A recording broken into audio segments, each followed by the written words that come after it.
My name is Angela Davis, I'm 32 years old. I've been married to Stanley for 3 years. Currently, I'm a stay-at-home wife. Stanley and I had always had a harmonious marriage. Then one day, it all came to an end. Here, this is for you. A divorce paper. Hey, what are you handing me? Huh? It seems noisy outside, doesn't it? I never thought I'd say such a line. I had been happily married. Stanley had financial stability, and there were no complaints about childcare or our life together. Of course, our relationship was good, and I thought we could keep having fun together. As I waited for Stanley to return from work, I was preparing dinner when I'm home. Welcome back. Dinner's ready. Oh, let's eat right away. Thanks as always, we conversed happily. This was our daily routine. Even after getting married, we had maintained a good relationship. We hardly ever fought. However, Stanley worked for a multinational company and often had to go abroad for extended periods, so there were times when we couldn't see each other. I felt very lonely during those times. It was a shame that even though we were married, we couldn't spend much time together. Little did I know that Stanley being abroad would turn out to be so detrimental. Well, it goes without saying that Stanley's business trips were problems. Getting back to the story. Welcome back. You must be tired. One day, Stanley's attitude was distant. Usually, he would have said something. Thanks for being here while I was away. I'm really tired, he would usually at least say something simple like that, but on this day, he said nothing. At that time, I thought, well, these days happen and didn't think much of it. Besides, he looked exhausted. At that moment, I decided not to press him. However, on another day, Stanley's attitude was still distant. Welcome back. He said nothing. Even though I told him dinner was ready, he either went straight to his room or to the bathroom. I couldn't figure out what was going on with Stanley. I didn't know if his boss had complained to him or if something unpleasant had happened at work. Then, I had a chance to have dinner at the table. This time, I decided to ask Stanley outright. He ate in silence. While I was concerned about Stanley's demeanor, I continued eating without saying anything. Then, I asked, "Hey, has something been off with you lately? What happened?" "What do you mean? Off? Really?" Since he didn't answer, I repeated, "Have you been worried about something lately? You seem a bit different." "Nothing's wrong. Just busy with work. Please don't push me." Despite being puzzled by his attitude, I tried to believe his words. We had been married without any issues. Suddenly, our relationship had deteriorated. And, his returns home became later. Except for when he had drinking parties, he had never come home late before. I wondered if he was going to drinking parties every day. Seriously, you're going to happy hour every day? I asked my husband, even though he claimed it was a daily thing. I doubted whether it was possible for him to go out every day. Given Stanley's financial capabilities, attending every day wouldn't be an issue, but one thing remained questionable. I couldn't help but wonder if he was spending more than his salary and our living expenses on something. Because it had been happening every day, I decided to talk to Stanley about it on a day off. "Hey, you've been coming home late recently, are you going for drinking every day? Also, we talk less and less. I hate this atmosphere. We don't go out on weekends either, and it feels like you're just ignoring me." "Angela, I'm going through a lot. Don't question me about every little thing. Don't worry about it. And what's wrong with coming home late? Just leave the food in the kitchen. I'll eat it later." "That's not what I want to hear. I want to know specifically what's been going on recently. I heard you've been working with foreigners a lot lately, is everything okay? Maybe there's a clash of cultures or values?" That was when he exploded. "What do you know? Work is just one frustration after another. I understand that. Don't lecture me like you know what it's like. Things are tough for me. Just leave the room," he yelled at me for the first time. We had never had such a terrible interaction before. It made no sense why he suddenly yelled. Maybe he was the type whose personality changed after marriage. But there was none of this when we first got married. We had spent time together just like when we were single. Sure, I am a stay-at-home wife. It's hard to understand the feelings. Considering the future, the cost of maintaining the house, and child raising, maybe it was pressure. He never talked about it, but perhaps he was worried about it. He might also have made some mistakes at work. At this point, I still couldn't understand why he had changed so drastically. The next day, Stanley came home late as usual. However, his face bore a distinctly weary expression, different from before. As we quietly ate, I couldn't help but worry about the unsettling changes in Stanley's behavior. Really, something must have happened, right? It's just work being busy. I wasn't convinced by his words and felt uneasy inside. His reaction was the same as before. That night, I couldn't sleep, constantly watching the clock, filled with worry. I looked at him anxiously. However, Stanley silently went into the bedroom and fell asleep. Stanley's behavior is odd, he's coming home late, citing increased drinking parties, but is that the truth? The reason became clear a few days later. It was when I checked the mailbox. There was a delinquency notice addressed to Stanley. With a feeling of dread, I checked its contents. What is this? What? My mind was engulfed in anxiety and suspicion. Unable to trust Stanley's words anymore, I resolved to find out the truth. And at that moment, I couldn't help but exclaim aloud. A delinquency notice had arrived at our home, addressed to my supposedly well-earning husband. Could it be that he was spending more than his salary and our living expenses on something? This can't be happening. What, you're spending money on something outrageous? I wanted to ask him why he was behind on payments. However, at that time, Stanley was not in the country. International calls were expensive, so I didn't contact him then.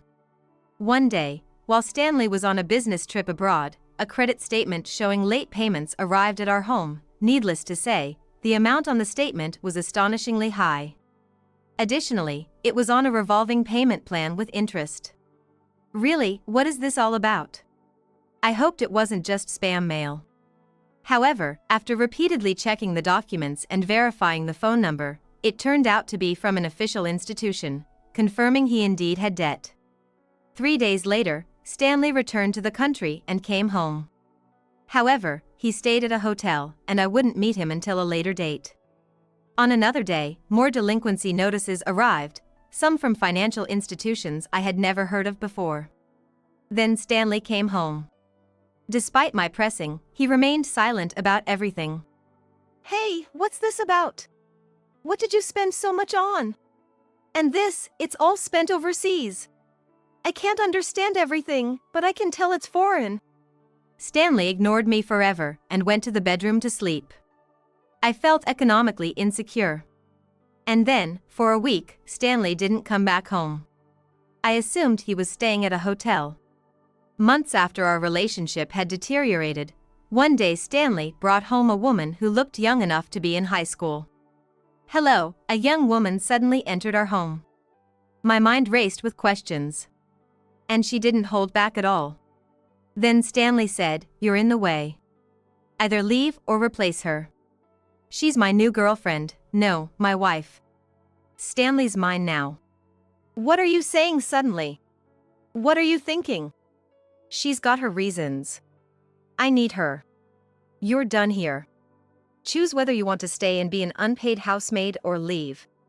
What are you starting with now? Yeah, and you being here is a nuisance. I have to support her too. What? Absolutely. I'm appalled by your behavior.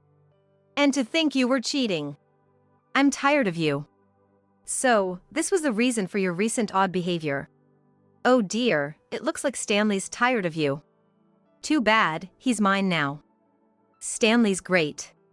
He earns well, works at a multinational company, and travels abroad often, which I envy. To have such a guy, may I take him?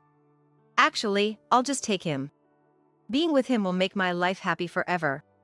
Stanley says being with such a cute person is comforting. I'm really excited about our future. I was about to bring hell upon them. Just be quiet. The girl clicked her tongue. Really, she had no manners. She probably hadn't received a proper education. But none of that mattered now. What went wrong? We had such a good relationship. I have my reasons. My tastes have changed. Well, I got tired of seeing your aging face. How could you say that? People age, you're aging too. You should understand, you're the same age as me. That's true, but you could have tried not to age. I don't understand.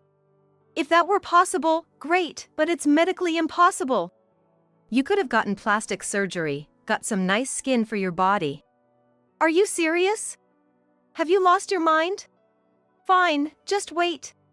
I interrupted the conversation and stepped out to make a call. Here's the divorce paper. Hey, what the hell are you doing?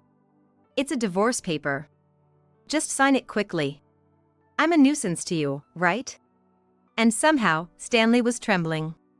I thought he would sign it easily, but that wasn't the case. A few minutes later. Hello, a man with a commanding voice arrived. I wondered who he could be. Then, a very authoritative man suddenly asked, "Is this Stanley Davis's home?" Startled, I managed, "That man is Stanley Davis." "Oh, you're the lady." Then the man said, "Stanley Davis, could you please pay back your debt?" Then Stanley exclaimed, "Angela, what have you done? This guy is mafia." I had actually just made a phone call about Stanley's overdue bills. I wanted to find out what he had been spending on and where the bills were from. It turned into a huge issue.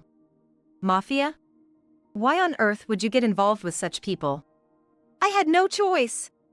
Sorry to interrupt this couple's exchange, but if you don't pay back the debt soon, it's going to be a problem. When are you going to pay it back? I lent you the money because I heard you were a high earner at a multinational company. But why are you so behind on payments? I have reasons I can't pay back. Stanley faltered. What had he done?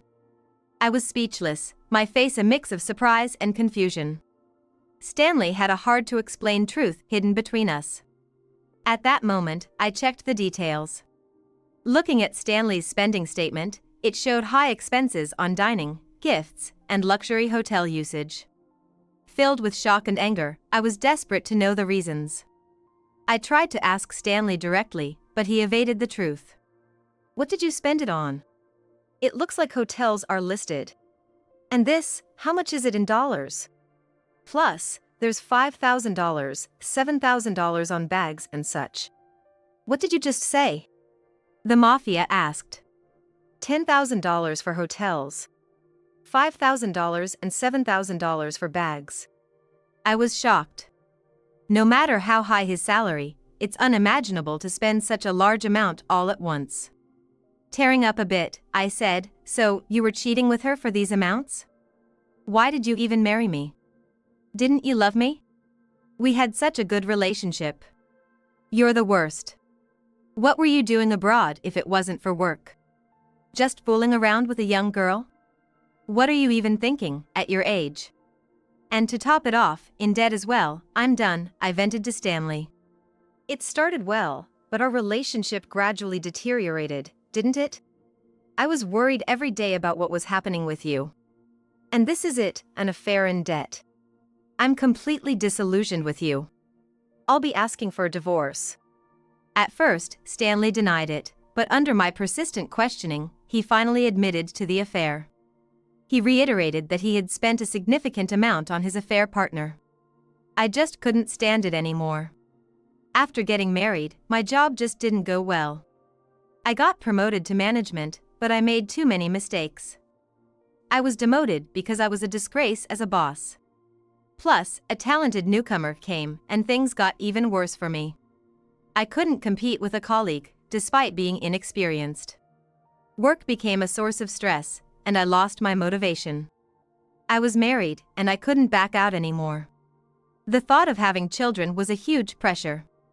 I couldn't quit my job or even think about switching.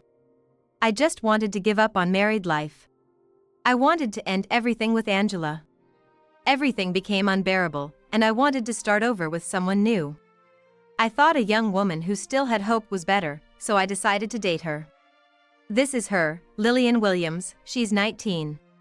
Actually, she's been through the same things as me, and somehow, I wanted to solve them together. I felt I had to help her, so I did. Stanley confided this shocking revelation. Of course, what he did was inexcusable. Then I said, you should have talked to me if you had job troubles. We could have thought about changing jobs. Besides, one of my friends is a job agent. If you had asked them, maybe you could have been freed from your work troubles. Instead, you chose to have an affair with a pretty girl to feel better. That's not forgivable. It's even illegal under the law. You know that, right? It's clear we're supposed to be monogamous. Stanley showed remorse but continued to justify his actions. But Angela, I hated everything. Married life, work, it was all torture. And I just became a burden. Stanley tried to justify his actions, but I couldn't hide my indignation. Still, you had no right to cheat. Don't we have a responsibility to protect our marriage? As I listened to Stanley's excuses, I resolved that I could not forgive his actions. There's nothing more to say. I have no intention of continuing this marriage. Divorce is the only option left. Stanley showed a face filled with sadness and regret, but he couldn't contest my decision. Angela, wait. I can't live without you. What? Now?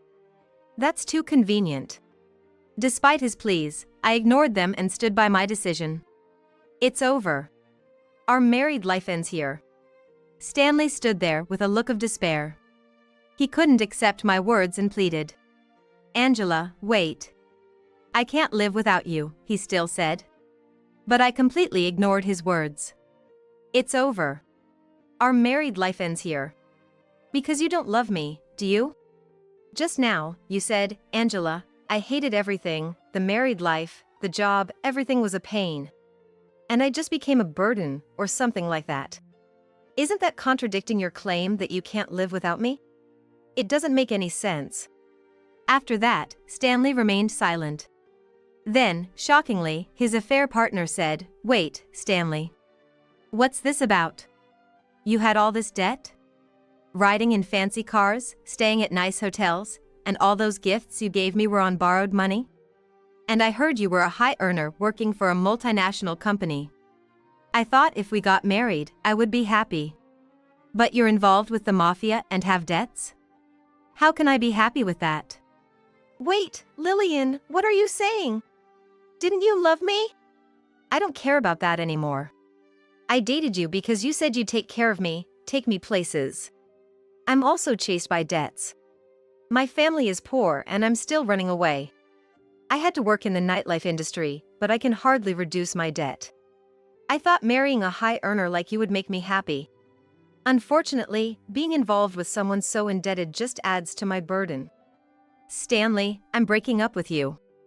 And to me, she said, sorry for causing you trouble. I'm done with this. Wait a minute. What do you mean by that? Were you just after my husband's money? And just saying sorry doesn't cut it, does it? You were involved in the affair, so just saying sorry won't do. So, what should I do? It was at that moment. Hey! Incredibly, another mafia member showed up. Oh, Lillian, you're here? Why are you here? Did I call you? What have you done? I don't know anything about that. I also had debts with the mafia. Sorry to interrupt, but can you pay back the money? It's been a year and I'm in trouble. Just wait a little longer. Look, I'm busy today, so I'll leave today. The mafia member withdrew for the moment.